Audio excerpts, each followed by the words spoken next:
For those who don't want to see any staples anyplace, what you would do normally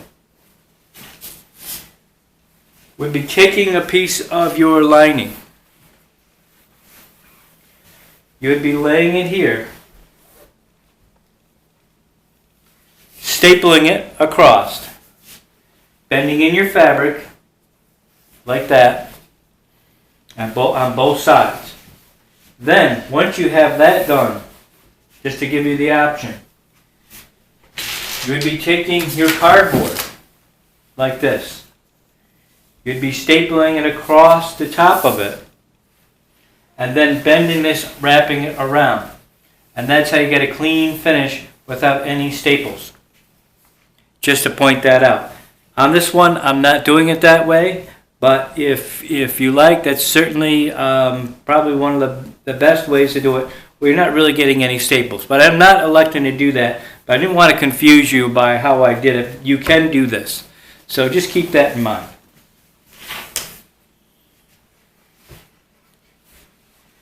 There's also another trick when you have staples like this, is to take especially when it's black like this, you can take a black magic marker and just color those staples in so they blend.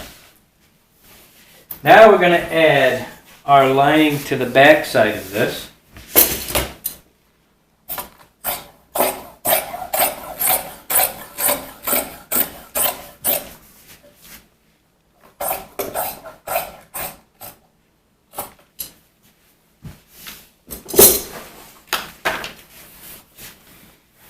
And, oh, sorry, I'm getting ahead of myself. We're going to have to put the inside of the returns in here. I don't know where my head is, I apologize. Okay, so what we're going to do is we're going to bend this in like so, about a 1/2 inch or so. And we are going to staple, actually I'm just going to go a little bit more than that.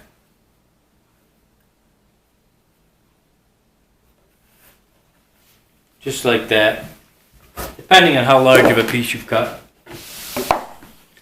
And then we're going to staple it right here, just like this.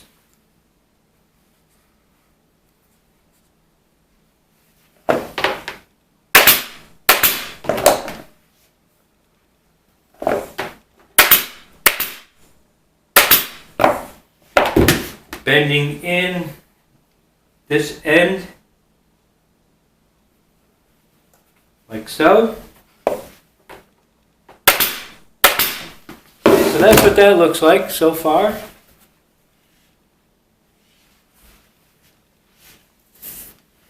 And again, we're going to take our cardboard, cut a piece off, and we're going to staple it right along the inside.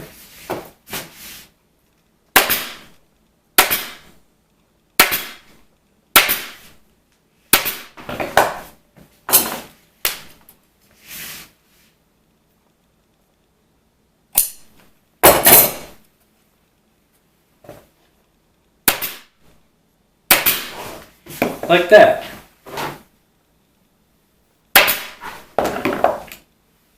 Then we take it, we bring it around.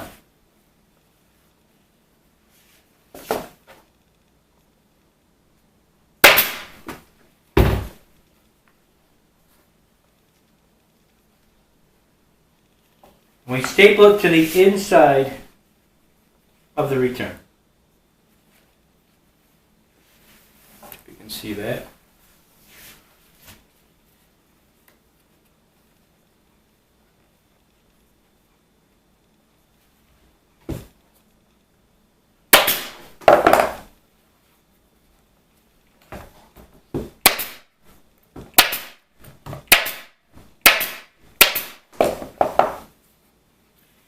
And this little guy right here, this little tail, bend in. That'll help when you add the line.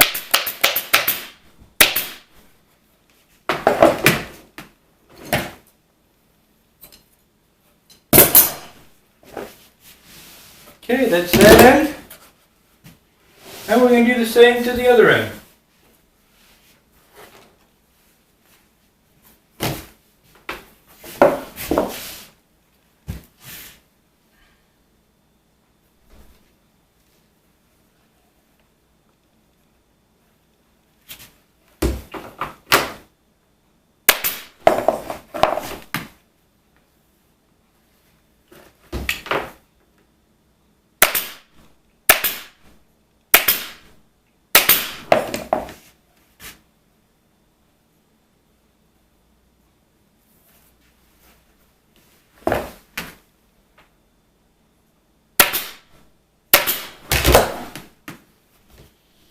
Adding another piece of cardboard.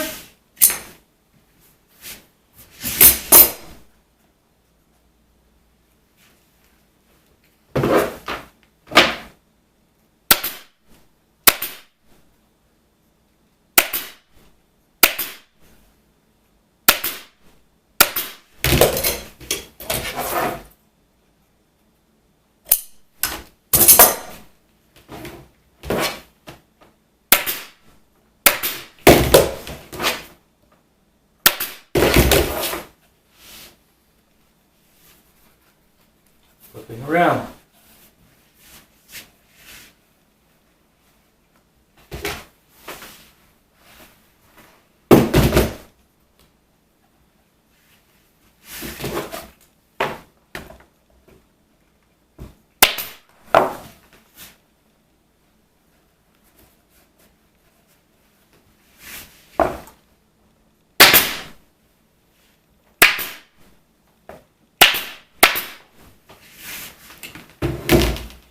And again, bend this up.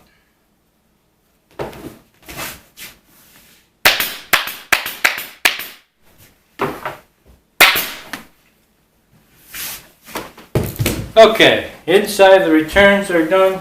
I also like to just open this up a little bit right into this flap right here. Stick a little hot glue in there so it doesn't swing around. I just like everything kind of tight. So, now it's time for the lining. I cut a piece of lining, and like I say, I always cut things a little longer than when I need them.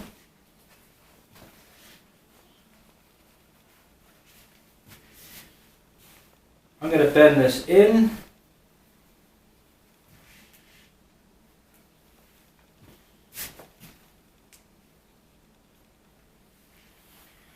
Now, what I can do,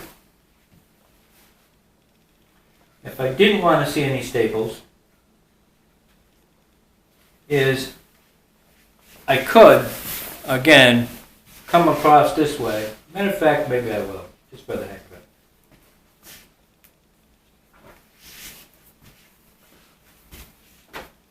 it.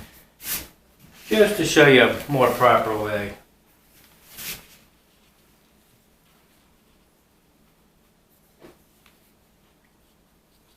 Bend it in.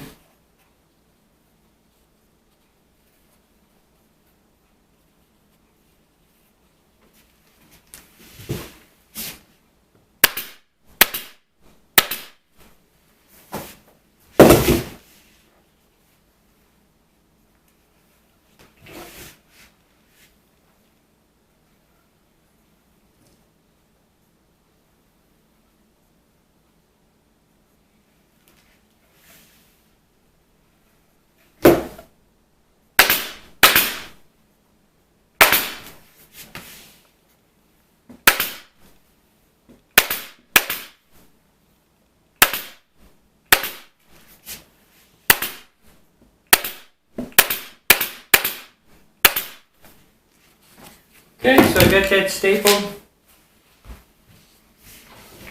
right across the back side of the return, the dustboard I should say. Take my cardboard again.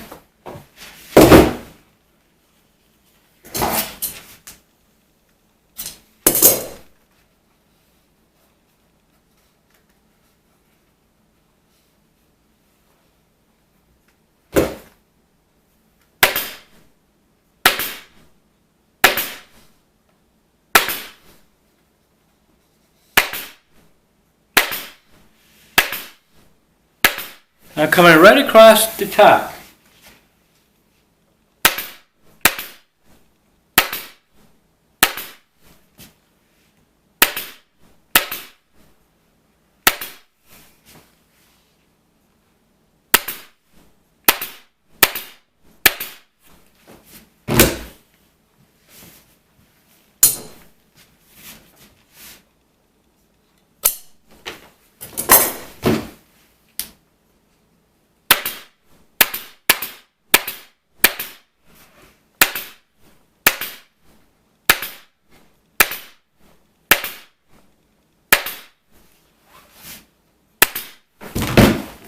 Now keep in mind, normally I would have stapled across up here like I said and then pulled it down like so. But I decided to leave all this showing. So now this is what you have. Clean finish off the top. Looks like I sewed it on there. Now we're going to go ahead and bring it to the inside of the return.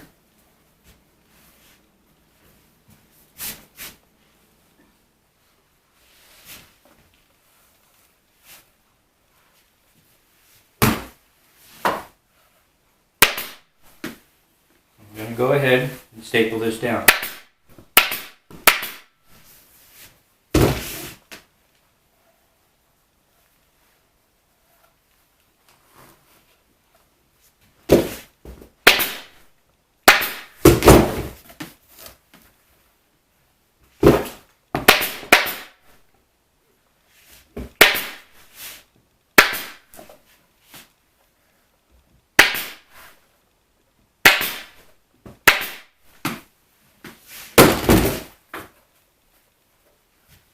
Make it nice and tight.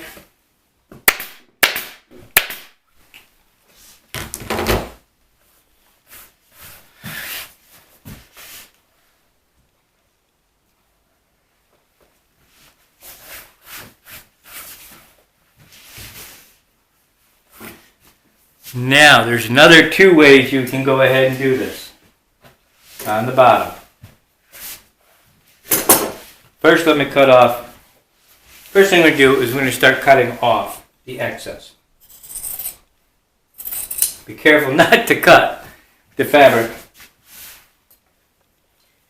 on the cornice.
Okay.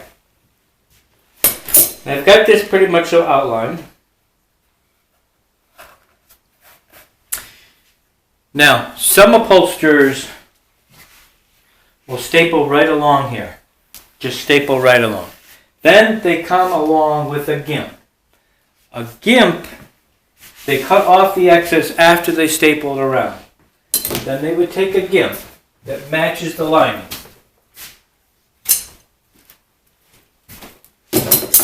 It would be similar to this.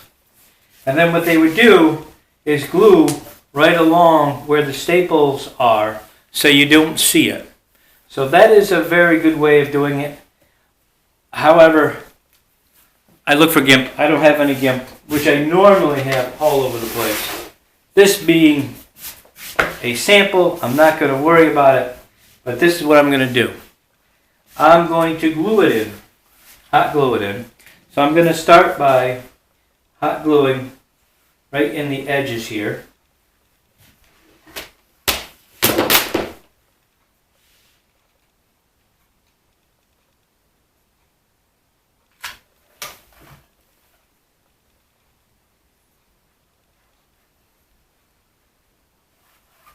This isn't really the recommended way of doing it.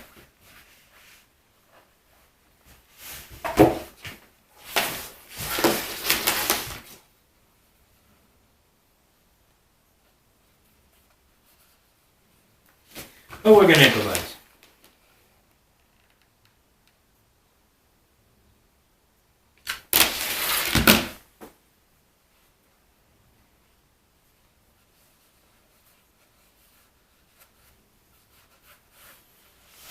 Okay, in these corners right here,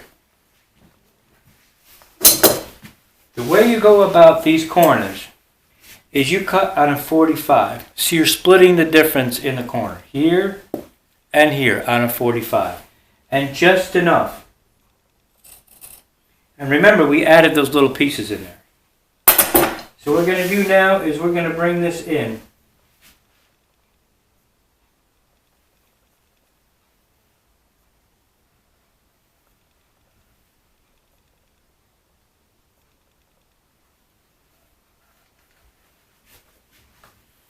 Like that.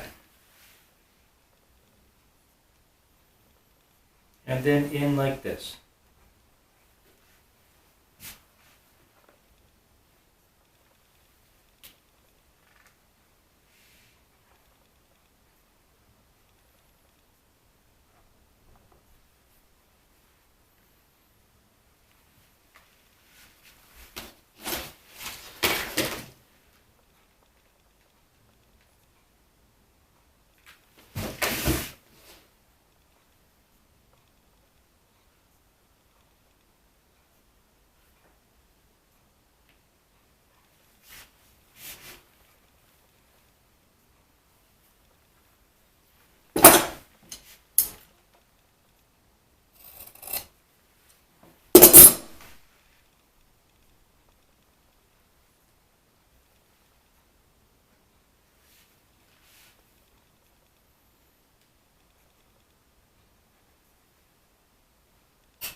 This method definitely takes a little longer, but so far that's what we have. And then after I get this glued on, I'm going to take the hot iron, and I could say a hot iron, medium iron, and I'm going to heat it just to make sure that the glue is in there. Okay, so I'm not saying this is the recommended way to actually do it, but it does give you a clean finish. Another way is you can, since it's your house, you can just staple along, bend it in, and then staple it along if you like, and And that way you're sure it's going to stay in, and you don't have to bother with all this gluing.